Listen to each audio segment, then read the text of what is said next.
What's up, you guys? I am back from the beautiful Puerta Vallarta, Mexico, and I stayed in the state of Jalisco.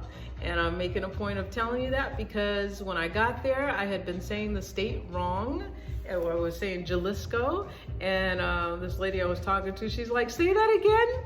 I said, Jalisco? She's like, no, it's Jalisco. And she started cracking up. She thought it was so funny the way I was saying it. So anyway, that's where I stayed. It was beautiful. I saw whales every day. This is the whale season in that particular area.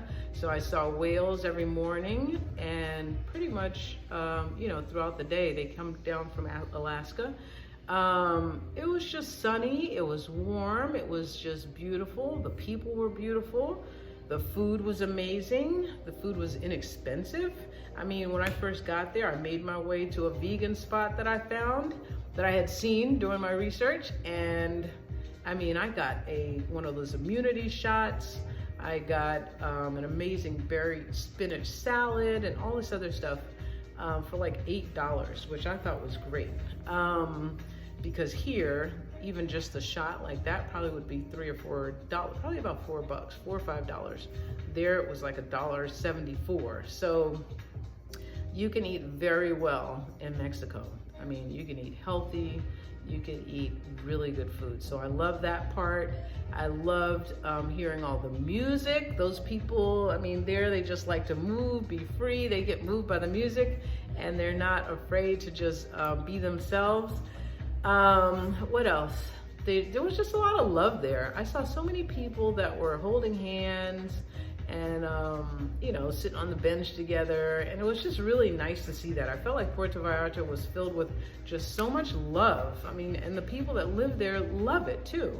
And I bet it's because it's sunny most of the time. So being in that type of environment really does change your perspective about things and your attitude throughout the day. So with that, I really believe that I learned that that's what I love. I really don't love this winter, and I don't like the snow very much anymore.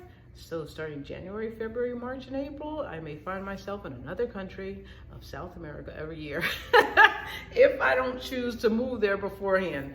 But anyway, it was just an amazing experience. And if you've never traveled solo, it is an expansion and awakening of who you are and awareness of just so much about yourself. And it's a wonderful thing to do, and I highly recommend you do it if you can get past the fears of traveling on your own. So what I did was put together a few tips, like 5 tips about things that I learned in doing this trip. Because like I said, it's the first solo trip, especially out of the country.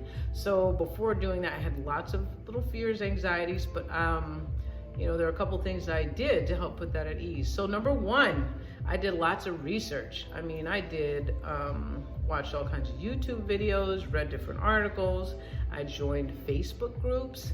I attended a summit of people that are actually planning on becoming expats and moving to actually different countries all over the world. So there is a huge exodus going on. So all the resources that you have available to you, do your research, and it helps to put you at ease and feel more comfortable about what it is that you're doing. So if I just listen to people that, like I tell people when I'm going to Mexico, sometimes the first thing that you hear is something negative about it, or something that might increase your fear.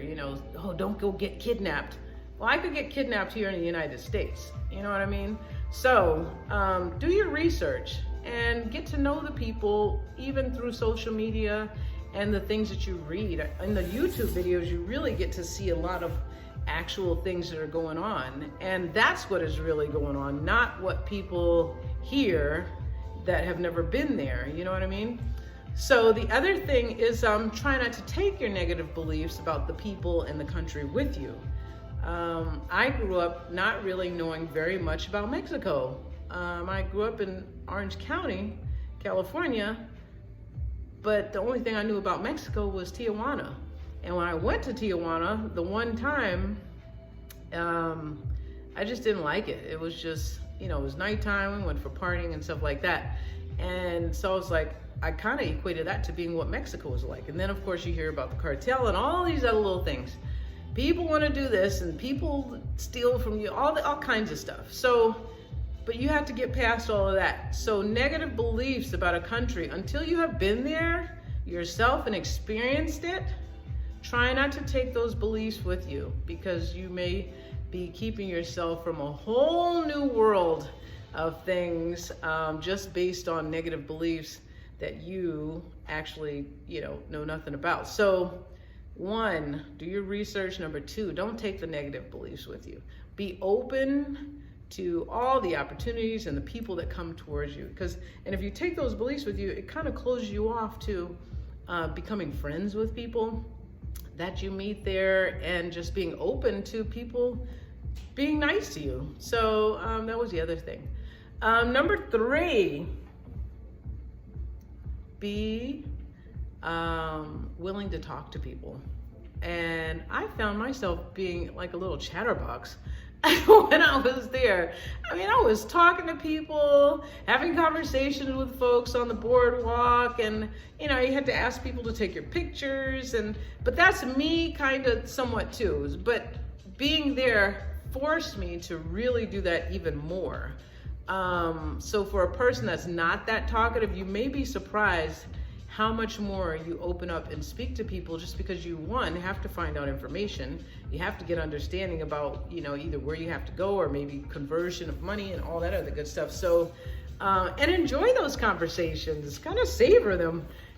You'd be surprised that when you open up, how it also allows other people to approach you, because they kind of almost like feel that, oh, okay, she wants to talk. And not everybody is trying to take advantage of you. So let not your first thought be, what do they want from me?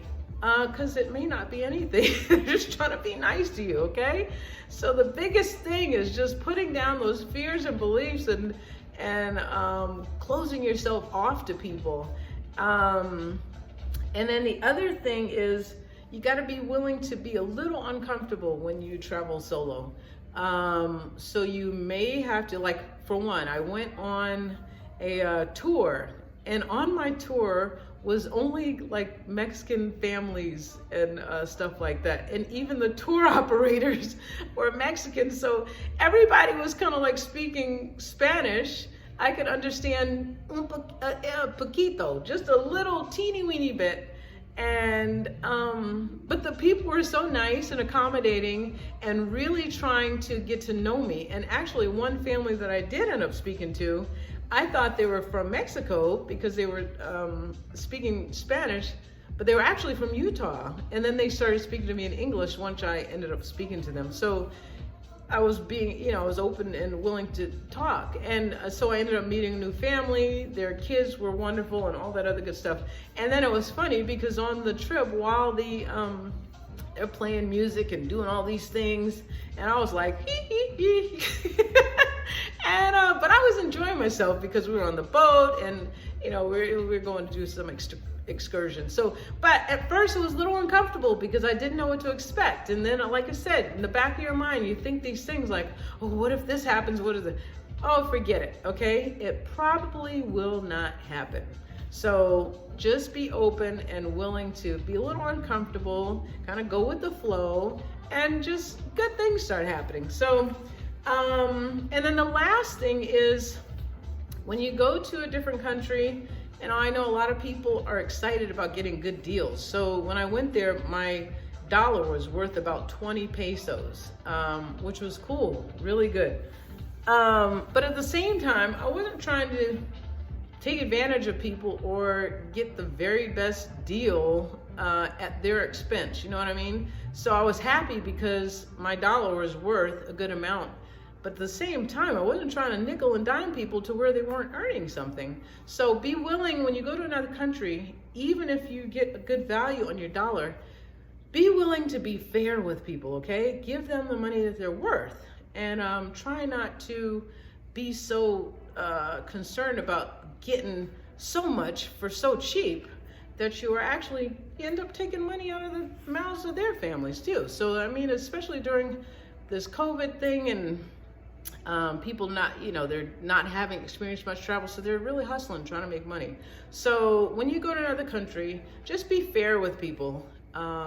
leaving tips and giving dollars. Try not to negotiate them and nickel and dime them so much that you are not allowing a person to earn the money that they're working for. So tip well and be willing to give a little extra, okay?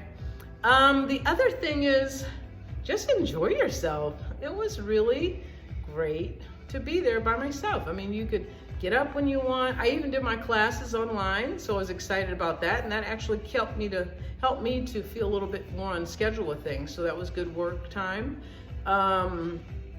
and just enjoy it. That's all I have to say. Puerta Vallarta is a beautiful place to start, and it's an easy place to start when you're doing a first-time trip by yourself. It's very safe.